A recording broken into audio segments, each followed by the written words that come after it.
Rev it up and welcome to Cars Yeah, show number 2141. Be prepared to be inspired. This is Cars Yeah, where you'll enjoy interviews with inspiring automotive enthusiasts. Mark Greene is here to provide you with a fuel injection of automotive inspiration. So get in, sit down, buckle up, and get ready for a wild ride here on Cars Yeah.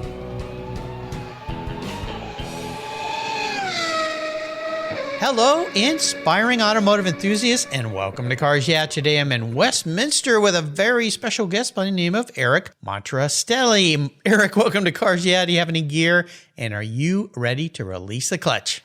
That's right, Mark. Let's send it. All right. I love it. Lay some stripes, as they say. Now, before I give you a proper introduction, what's one little thing that people may not know about you? Oh, I feel like I live this, duality in my life, IT nerd by day and ultra car enthusiast by night. So it's a little bit of Bruce Wayne and Batman. Yeah, that's kind of cool. But yeah, I come from, I guess, a long line of grassroots car enthusiasts. It stems going back to my grandfather, who was actually a chauffeur for the Belgian ambassador here in the United States. And that's where my dad got hooked in cars. Whoa. And then I got it through my dad. Wow, what a job. That must be very interesting. Think about people that are chauffeurs of, well, anybody, as they sit up there and they just listen, and the stories that they hear that they can never share, but the stories that they hear, I'm sure are quite fascinating, especially carting an ambassador around. So not only that, but the chauffeur back in those days, especially in the 50s and 60s, they were responsible not only for driving the ambassador around, but taking care of the vehicle, its maintenance, and the look of the car, right? Making sure it was clean and detailed. So there was a lot to that job of being a chauffeur. Yeah, I was, where was I? Oh, I was down in Orange County, and there was a line of Uber cars I was waiting, and there was a guy I noticed at the end of the line. All of the other folks were just sitting in their cars, and he was out speed shining or, quick detailing his car, and I'm thinking, I want to get in that guy's car. He has some pride of ownership, and lo and behold, I got in. He had a water bottle there waiting for me. He was very professional, and I made some comments to him, and he just smiled, and yeah, so a little pride of ownership. Love it. So let me give you a proper introduction. Eric Montrastelli owns Gran Touring Motorsports, an online website where he and his team of exceptional riders spread the motorsport enthusiasm. He is the producer and co-host of the Break Fix podcast, where he and his co-host Brad Novak spent years in racing, wrenching, and motorsports, tuning that experience into a top-notch collection of stories and information, and GTM and Break Fix was born. Each week, Brad and Eric interview motorsports and automotive enthusiasts sharing their stories and their enthusiasm. Why? Well, they like to say because everyone has a story. And I'm honored to be a guest in the future on their show, so I look forward to sharing that with you listeners. When the show pops up, we'll have some fun, Eric. Before we start with the show, a word from our sponsors, so give them a little love. They're the reason we're here today, and we'll be right back. Buckle up. The most damaging thing to your vehicle's interior isn't that drink your kid spilled in the back seat. It's the sun. Harsh UV rays damage your interior over time. They crack your dash, they fade the colors inside your car, and the heat makes getting into your favorite ride downright unbearable. My friends at Covercraft have the perfect solution for you. Their sunscreens are easy to use, they take seconds to install, and they protect your vehicle while parked in the harsh sun. They fold up easily and store away for those times you don't want to use your car cover. I have one for every one of my vehicles, and you should too. They come in a variety of colors and options, feature an accordion design that makes unfolding and folding them up a breeze. Want to give a gift that keeps on giving? Buy a sunscreen for your family members and your friends. They're custom made and fit almost any vehicle. Check out covercraft.com for a huge number of styles, colors, and options that you're sure to love. And I've got a deal for you. If you use the code YEAH120, that's YEAH120 at covercraft.com, you get 10% off your Covercraft order. Go to covercraft.com and use the code YEAH120 at checkout, and you've got a deal. That's covercraft.com. Use the code YEAH120 at checkout. Covercraft, they've got you covered. Get your sunscreen today. You'll thank me for it later. Last year, I changed my collector car coverage to American Collectors Insurance. But did you know they also insure your valuable collections of automobilia and other collectibles If you're like me, you've invested in a lot of cool collectibles over the years. Those items are valuable, and if you were to lose them in a theft or a fire, well, try to get your normal homeowner's insurance to pay you what they're worth. Good luck with that. American Collectors Insurance provides you with assurance and confidence that your collectibles are fully covered. They insure a lot of items, including automobilia, wine, baseball cards, books, figurines, die-cast models, model trains, glassware, sports memorabilia, toys, and a whole lot more. American Collectors Insurance, they've been protecting us enthusiasts since 1976. They provide you with an agreed value insurance policy backed by a long history of taking care of their clients. Give them a call today for your personal agreed value quote at 866-ACI-YEAH.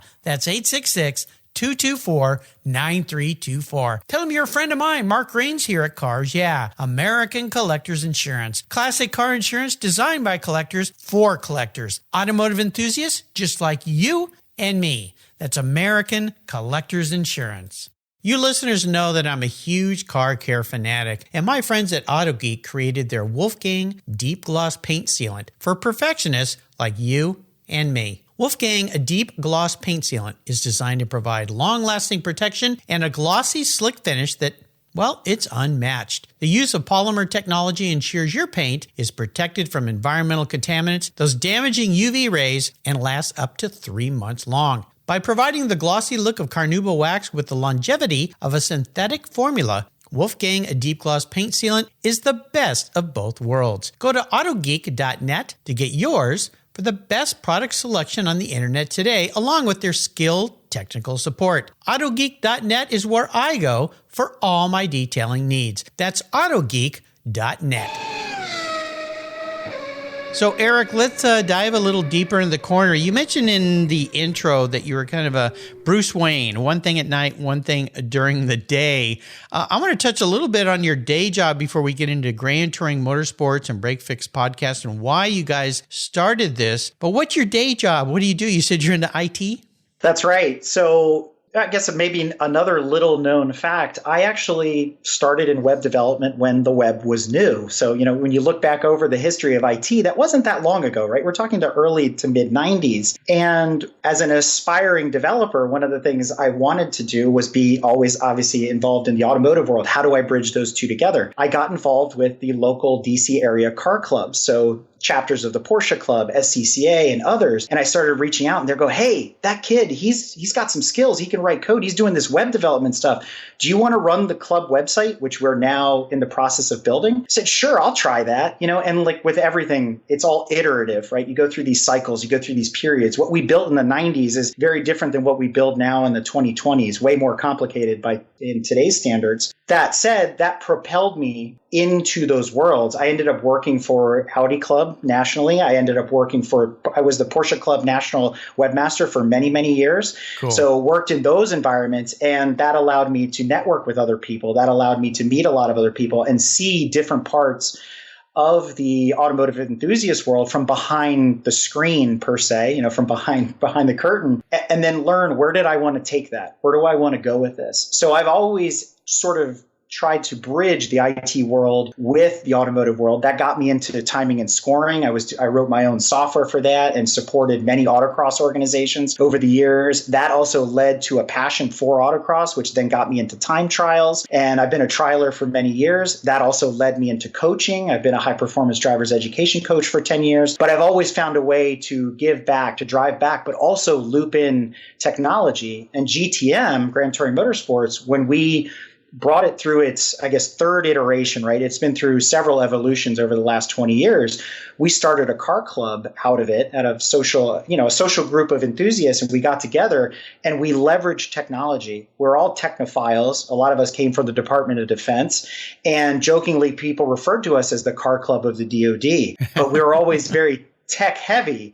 And so, complicated custom code and this and that. And, we started virtual racing and built this whole scoring engine, all this kind of stuff. So for me, IT was my vocation, but cars have always been my passion. And I've always found a way to blend the two together. This is a wonderful mix. And that's exactly what I was going to say. It sounds like you found a way to mix those two and create something that evolves around your passion, but you can handle it. When I started doing my podcast, I had to figure out all this techie stuff because I was running a business and had all these people to do it. And at first it was a bit of a challenge because I don't come from that world, but it's getting easier versus going way back to the days you were coding, because I ventured into that coding sandbox, I call it. I don't like it very much. It's a scary place. You can really mess some things up, but it's kind of interesting. So I love how you developed this into what you guys are doing, a Gran Touring Motorsports and Break Fix podcast. Let's focus on GTM first. What exactly in your guys' world is that for the person listening that maybe hasn't found you guys yet? And how do they interact with that? What are you guys doing with it?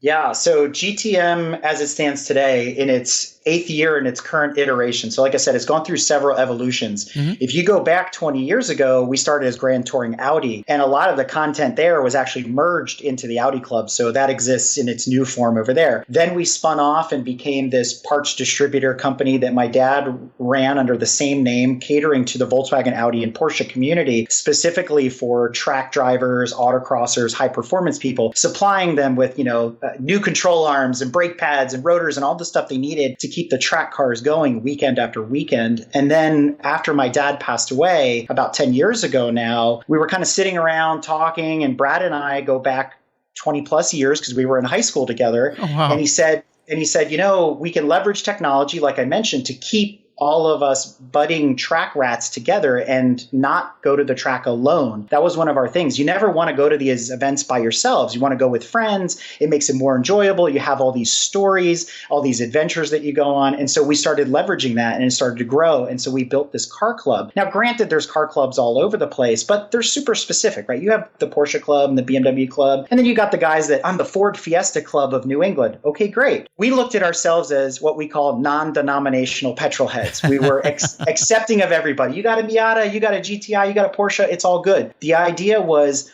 are you here to promote motorsports and the enthusiasm behind it? How do we get young people involved? How do we give back to the community? So initially, we were comprised of a lot of racers and instructors. And our way of giving back was getting in the right seat, working with people, cultivating, our experiences and things like that. So that also led us to sit down and go, well, why don't we share some of these stories with other folks? So we started writing.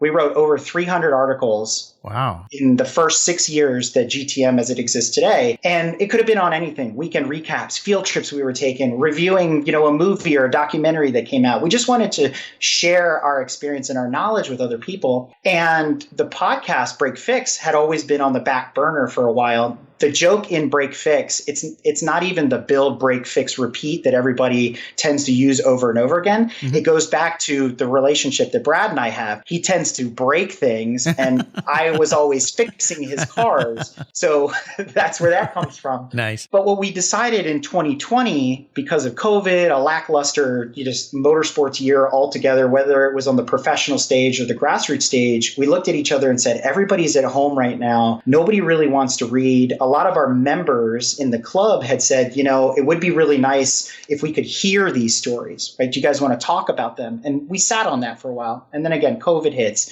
Brad looks at me and goes, you think we should do it? I'm like, yeah, I guess so. And then his next question was, do you think anybody cares what we have to say? And I'm like, I think they do. I really do. And obviously, we look up to folks like yourself as a mentor. You've been in this business forever. And we're like, yeah, we got to get these stories out there, because we realize that motorsports, especially on the grassroots level, is very transient. It's a sport of convenience, not necessarily of loyalty. And there's some great adventures out there. There's some stories that, hey, do you remember when Pat was talking about blah, or when this happened or that happened? And then 3 years later, people are going, what happened to Pat? Do you remember when Pat was coming to events? So again, we want to capture that. And so the podcast was born 2020. And we've been going strong ever since, just aggressively, getting these stories out there and getting them in front of people. Some of the things that I wish I knew, what Andy Pilgrim's background story was. Well, that episode's out there too, if that's what you're interested in. Right. It's fantastic. It's interesting how COVID so radically changed everything, but it did spur some growth in different areas. I saw a lot more unique downloads as we measure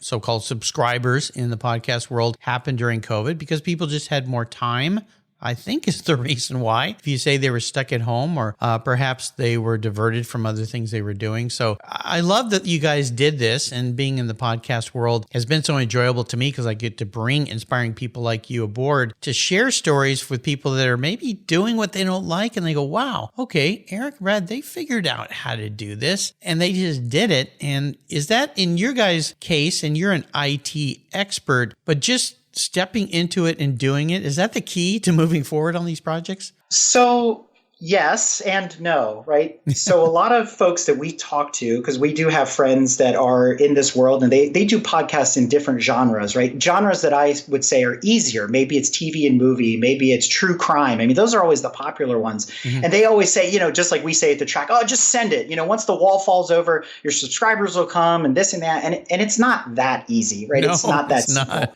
The hardest part, honestly, is the business development part. In the beginning, you get a lot of no's because who are you? Why are you? I don't know who you are. It's the people that took a chance on you. Those are our season 1 guests, right? Just like you have, I'm sure, in your long list of folks that have been on the show. It was harder in the beginning. Now, oh, so-and-so was on. Well, I'm friends with them. And it becomes that whole, system of everybody knows everybody. And it becomes easier. So the recording with the guests isn't the hardest part. That's actually maybe the easier part, is having that conversation. The next hardest part is after the fact. It's what you choose to do with the content, how you choose to relay the story, how you get it out there. Are you going to spend the time editing? That's for me where the technology comes in again. I enjoy that editing part. Brad calls it the editing magic. He's not as involved in that side of it as he is the business development side and doing the research into our guests and things like that. Well, that's because he might break it, if you let him do it. And I got to fix it, right? Yeah. So that's where I enjoy that side. But there's a lot to it, just kind of recording it and sticking it out there. That's one way of doing it. But it really depends, just like a car. What is it you want to get out of it? When you buy that Porsche or you buy that Ferrari, what is it you're choosing to do with it? Is it just going to be the cars and coffee car? Or are you going to spend time modifying it and making it a track weapon? So we look at the podcast, we look at the articles that we're writing, we look at GTM in the same way. It's this iterative evolution process. And it's the same mentality that we take when we're modifying our track cars. Yeah, it's very cool. I like the way all this is tying together, which is really, really nice. So if somebody wanted to be involved with GTM side of your business, do you accept people who have something they want to share and write? Does it work that way? Or do you solely write all the stories? So absolutely. We're always looking for people to come and contribute to, let's say, the media side of the house, which is going to be the journalism and podcast side. We're always looking for references. We're always looking for guests. If you're interested in coming and writing for us, we do have a small writing team. They're not as active as they used to be because a lot of the bloggers that we had have transferred now over to sub-series on the podcast, and they enjoy it as well. So you still see the Mountain View, which is run by one of our members. We call him Mountain Man Dan. We have the Drive-Through series, which my sister took over, which is our monthly news episode.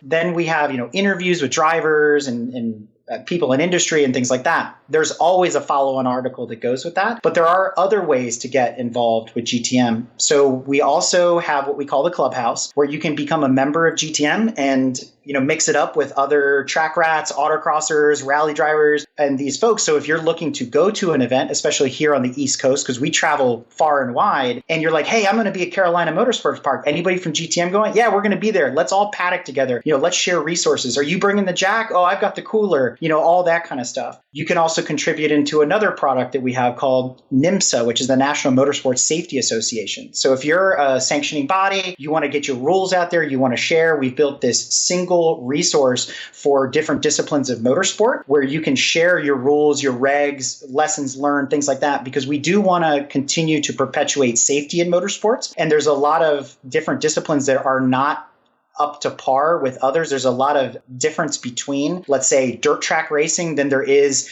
the time trials world or HPDE or autocross. So we're trying to normalize all that, get the information out to people in a central resource. So if you nerd out on that kind of stuff, we're looking for that. We also have another product that we put out there called Paddock Pal. It's a trackside assistant. The idea there is to correlate all this data together, not only just, how to get your fastest lap time, how to attack turn one at Summit Point, it's about the experience, right? When I go to VIR, I go to Watkins Glen, what are my expectations? What are the amenities? What's the camping like? What are things to do when I'm there for the weekend? Again, spreading that enthusiasm, because it's not just us going by ourselves or with our friends. It's our wives, our kids, our spouses, our significant others. What do we do with them when we're in the middle of Watkins Glen, New York, right? What are there things to do other than watch the cars go around and do laps? So we've got other things like that where people can get involved in our organization. So whether you want to be a writer, you want to be in the club, you want to participate in safety, you want to work on Paddock Pal,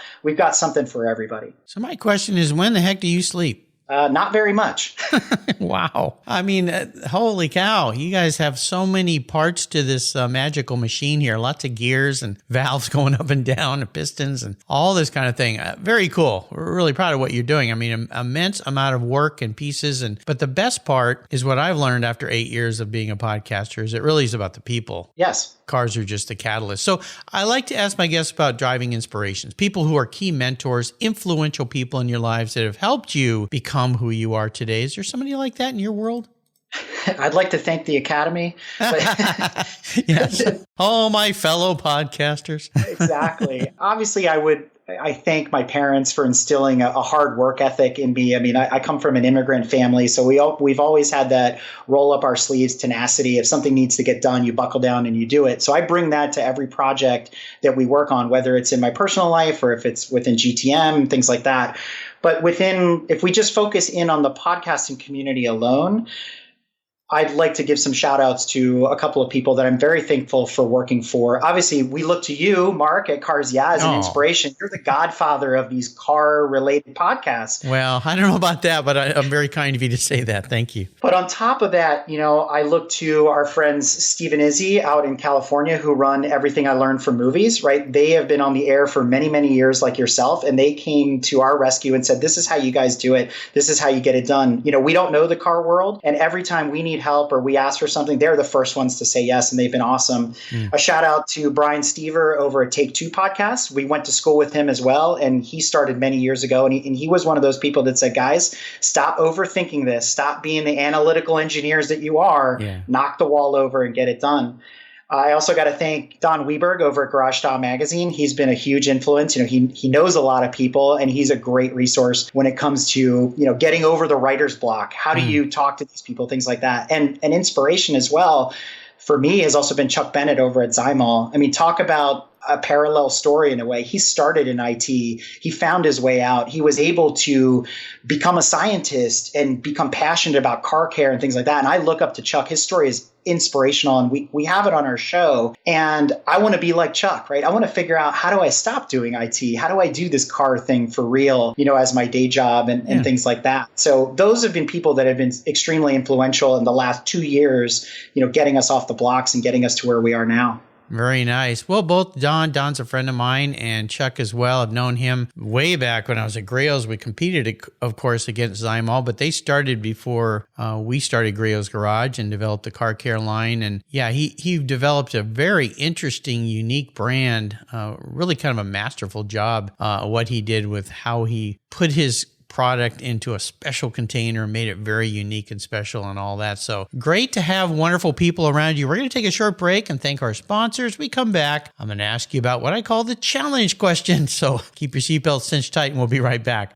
Jim Canova is a past guest here on Cars Yeah, and he's detailed over 8,000 vehicles. And that kind of professional experience leads to innovation. He was tired of uncomfortable stools and creepers and being down on his knees when detailing cars. So as a result, Jim thought, you know what, there must be a better way. And he invented the Bumby seat. His unique design gets you off your knees and your bum onto a far more comfortable seating position for all your low-level automotive detailing. The Bumby seat, with its patented full flat design, allows you to adjust your position to the task at hand. Convenient side trays hold your car care products, tools, cloths, or a tasty beverage. Built for the toughest driveways and garage tasks, the Bumby seat has wheels that roll easily over almost any surface, and it makes a great around-the-home adjustable stool for hobbies, yard work, or take it to the car show. The full flat design makes storage a breeze.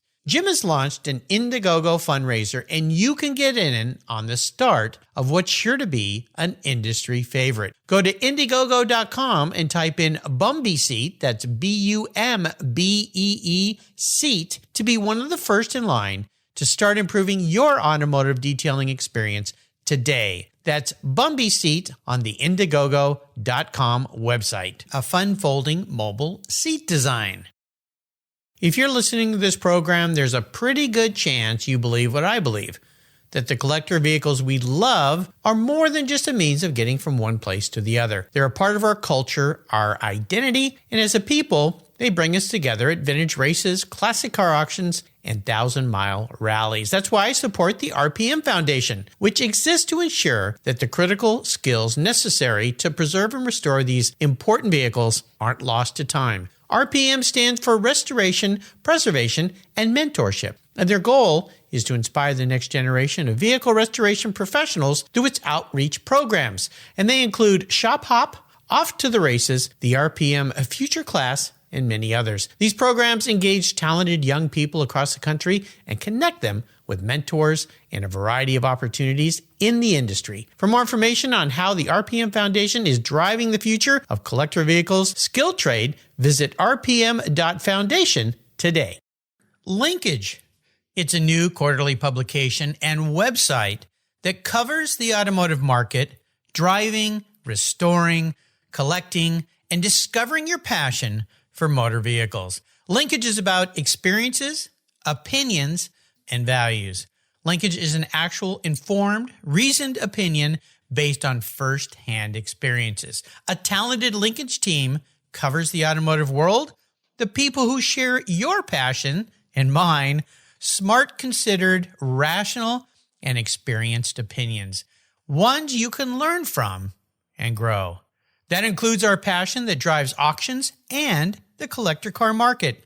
So come with me and join us on this journey. And be sure to use the code CARSYEAH when you subscribe, and they'll give you $10 off. Boom! Linkage, geared for the automotive life. Subscribe today at linkagemag.com. So the challenge question, this is really more about the lesson learned from a big challenge. Maybe it's a big failure. So walk us through a little tough time on the track, since you're a track jockey, I guess, as I could say, and tell us how you overcame that and what it taught you. One of the constant challenges for any high-performance driving instructor is that we have to adapt on the fly. And what I mean by that is we're presented with all different sorts of people that come from different maybe disciplines of motorsport or have zero experience, what we call never-nevers, weekend after weekend. So you don't know really ahead of time the type of personality or the type of person you're going to be sitting in the right seat with on that, Saturday morning or Sunday. I often joke that, I go into any track weekend with the Klingon battle cry, today's a good day to die. But that's how I psych myself up. But in reality, what I've learned from my students is how to become a better educator, how to become a better communicator. And that translates into other things, being super concise. You don't have a lot of time on track. But more importantly, I also took from the DoD customers that I work with, especially the Marines, it's a philosophy of adapt and overcome. I have to be very quick on my feet, learn how these people are learning. Are they a kinesthetic learner? Are they a visual learner, an auditory learner, all these kinds of things, and then adapt my style to them to make sure that not only are we safe, but they're learning, they're growing, they're having fun, and they want to come back. So that's always a struggle for every instructor, and it comes with time. It comes with time in the right seat, not necessarily time in the driver's seat. I don't know how you guys do that. I had this idea. I wanted to race cars way back when. I bought an E36 M3 and I went to a driver's instructor's day with BMW Club. That was actually down in Portland, but we have a great track here, actually a couple of them, and about a third one coming up here. And I just remember jumping into the car with that guy, and I thought about that. I went, man, this guy's brave to get into a car with complete strangers. He has no idea what they're about to do, and get them around the track safely and himself at the end of the day and be happy. And so my hat's off to you for that. I love the correlation to the Marines, DOD, and how you got to act on your feet, because I assume there's always the hot shoe in That's every right. group who thinks he knows way more than he does. And just because he brought the fastest car doesn't mean he knows what the heck he's doing, because sometimes those are the guys to be most afraid of, right? And the learning moment comes there when they're forced to give a point buy to a Miata that's been dogging them for over a lap. Yeah, a little humility gets built into the equation. Yeah, I did that. I started riding bikes again, and I went to the track with a motorcycle group, and I had a bike I should not have been on. It was a very fast MV Agusta F4. And we went out, and I was being very careful because I knew I didn't have the skill sets, and I realized very quickly the way they had posed this event was not what it was. It was supposed to be a beginner thing, and there were guys out there that were far from that, and they were passing left, right, and they'd go by me and bump my shoulder. I'm like, what is going on here? And I think that's the other part of it, is to know when to get off the track and go, okay, this isn't right. This isn't working. How do you work with people like that get out there and then realize, I don't think I should be here? Is there a way you kind of work with them to get them back out, to give them the confidence that, okay, we'll take a different approach? Yeah, so around the country, there are sanctioning bodies that certify instructors, especially for high performance drivers education, or HPDE for short. Some of those include the SCCA, NASA, the Motorsport Safety Foundation, and other organizations like that. So we go through rigorous boot camps, much like the club racers do when they're getting their driver's licenses for track racing and whatnot. So we go through that. We also go through recertification year after year.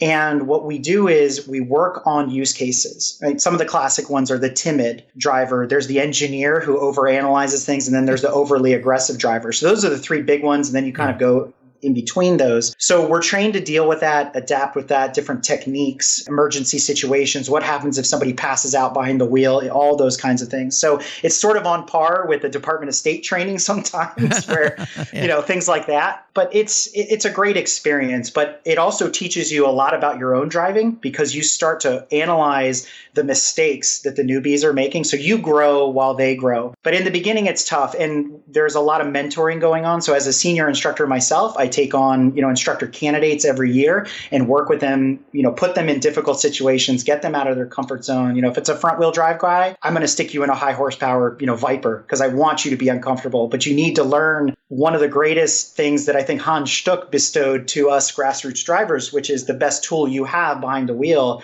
is what you're sitting on. And so these guys need to learn how to drive by feel. And as an instructor, if you can't do that, you can't instruct, because you can't anticipate what the car is doing ahead of time.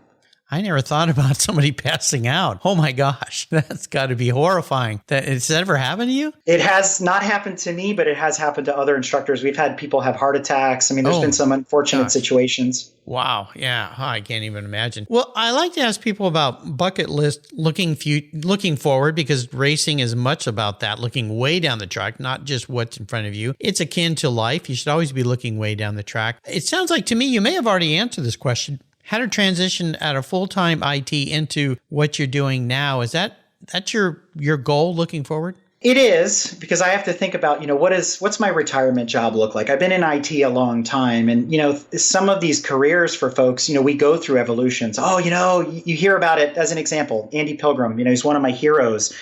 He didn't become a factory driver until he was 40 years old. And here he is at 64, and he's still out there racing. But before that, he was a programmer. He was also in IT. He ran his own company, things like that. So I asked him on the show, how did you make that transition? And he walks us through that journey. But I look at that as well. But there's something beyond that. If we kind of hone in on the bucket list for the podcast itself, for Break Fix, we have this, vision board in the writer's room, and we talk all the time. We call it Mount Everest, right? Who's at the summit? Who's at base camp? And in between.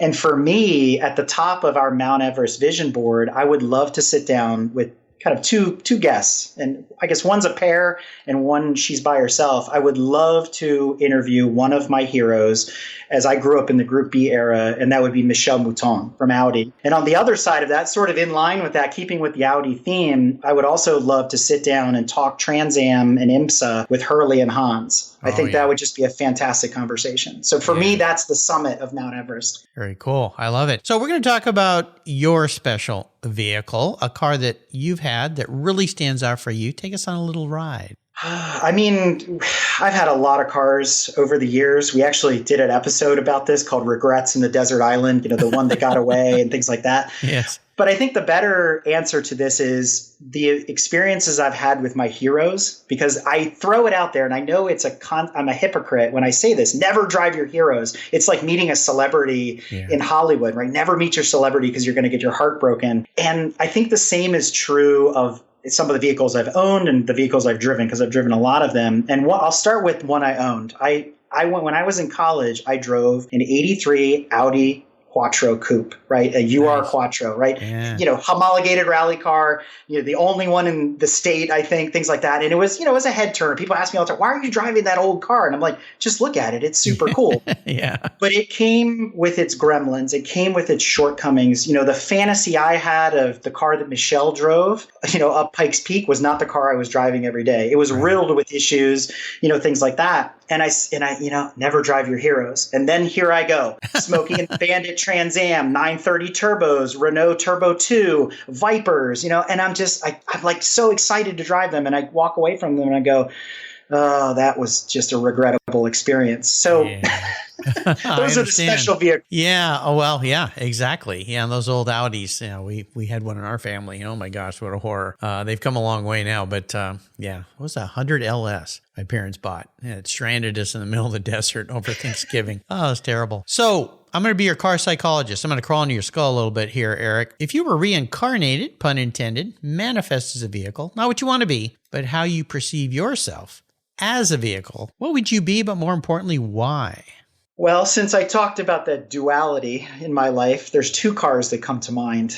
One of which is a car that has kept me passionate about cars for the longest time. Ever since it was introduced, the Ferrari F40 has been that car. It's the poster on the wall. It's the temptress, right? It's what has kept me excited. It's just so raw. It's just so perfect. I mean, people will take issue with it. Oh, well, the F50 is better. Oh, well, the Enzo, the FXX. But the F40 is what started it all. And I kind of look at it, it built the new empire of Ferrari, right? It's that point in which everything changed. Yeah. They were building cars to a certain point. The F40 came along and so on. So I look at it as a representation of my life as well. Like we're talking about it now as that evolution from the IT nerd doing web and working with the car clubs. And now here we are doing the podcast. So the F40 is that point for me. But then I also see the other side of it. And I'm very much like the DeLorean, where it gets your attention. Everybody talks about it, but sometimes took too long to get there. It was overcomplicated. It was this, it was that. There's mystique, there's story behind it. And so I view my life in the same way, right? It took a minute to get there. There was a struggle to get there. There was a lot of things that built up and culminated to that moment to when the DeLorean was born. And then there's the ethos behind it. So I see myself in both camps in the same way I see myself in two different camps in real life. Very interesting answer to that question, but I like it. It makes a world of sense. Yeah, the F40. Yeah, be careful. Never drive your heroes, as they say. Exactly. So, yeah, exactly. So how about a great read, a great book? You're a writer, so I assume you probably like to read. I do. And we've interviewed a few authors on the show. And one of the books that has taken me aback, I mean, I could list off things like Colin Chapman, The Man and His Machines by Cromback. Fantastic book if you want to get under the hood of Lotus. On a Clear Day, you can see GM, right? The story that John DeLorean dictated to Patrick Wright about what was going on behind the scenes at GM in the 70s and why he left and started DeLorean. Great read. You've got The Unfair Advantage by Mark Donohue, things like that. But another book that really stood out and the author was a guest on our show was Little Anton, which is written by John W. Warner IV, famed for being the son of Senator John Warner from Virginia. His stepmother was Elizabeth Taylor, all the things behind that. A real life Bruce Wayne, if you think about it. Yeah. But the story he crafted around the Porsche family, bringing in these aspects of these, fictitious characters and blending in Hans Stuck Sr. and what was going on during World War II and all these kinds of things. He created this entire world in a series of 4 books, and it's absolutely captivating. And if you're in any sort of way a historian or an automotive enthusiast, it brings it all together in not a dry way, in an exciting way. It's like this Indiana Jones type of tempo to the books, and I can't recommend that enough. So check out Little Anton. And there's also a podcast that goes along with that called Beyond Little Anton, and you can hear from John Warner's perspective, why he wrote the book, how he developed the characters and all that. And then we featured him on our show as well.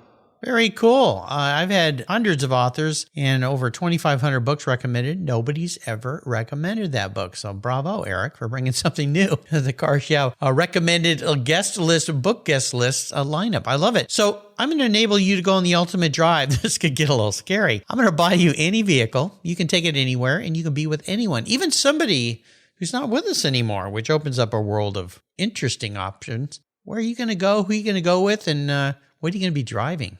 All right. So we're going to go to Brands Hatch in the UK. Nice. One of my bucket list tracks. And who will be with me? Sir Jackie Stewart, who is still alive. He's still with us. Yep. What will we be driving? It's a toss-up between the original Renault Sport Clio or the new Megane RS, because I have to drive a French car at some point in my life. And I would be driving, not Sir Jackie Stewart, and I would appreciate it if he was coaching me. And at the same time, we would be talking about his origin and things like that. And the reason I picked Sir Jackie Stewart is early in my coaching career as an HPD instructor, I happened upon an episode of Top Gear where Sir Jackie Stewart was coaching James May, and it all clicked for me at that moment. I learned a lot from that. I picked up a lot of his style. I call that my Sir Jackie Stewart mode, especially when I'm working with advanced drivers. He's very direct. You know, he's driving the car from the right seat. I love that. I don't do that with my beginners, but I would love him to coach me at Brands Hatch, on his turf in a French car.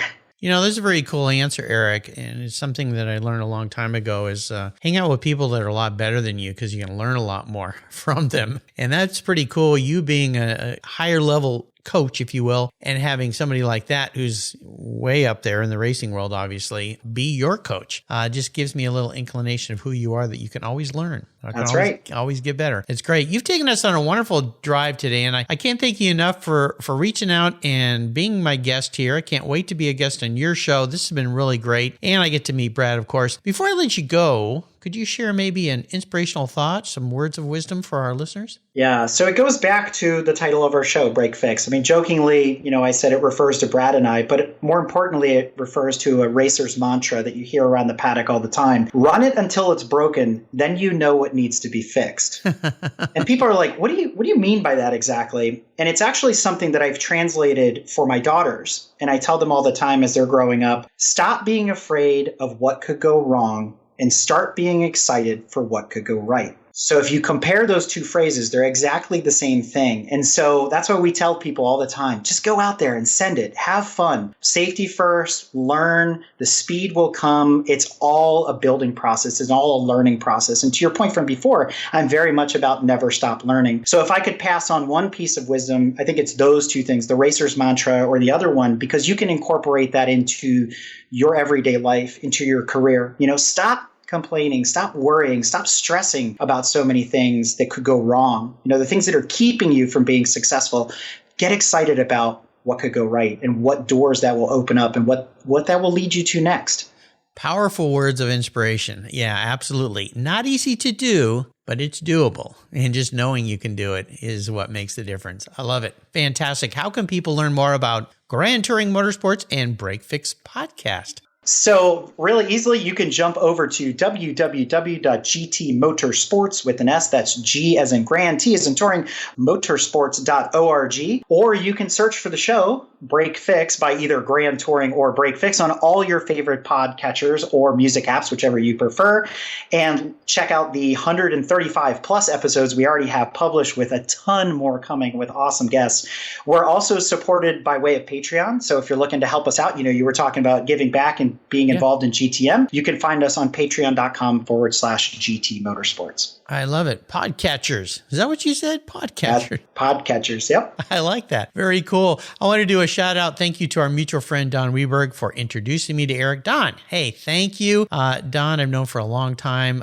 He supports me. I try my best to support him the best I can. So that's very, very cool. Eric, hey, thanks for being so generous today with your time, your expertise, and sharing your experience. Really proud of what you guys are doing. Can't wait to be on your show and meet Brad. Tremendous bit of juggling you're doing in your life. My hat's off to you, my friend, because this is not an easy feat, what you and I do. And you've added a lot more complexity to your life. So bravo to you. Until you and I talk again, I'll see you down the road or on Break Fix Podcast. Thanks, Mark. You're welcome. This was fun.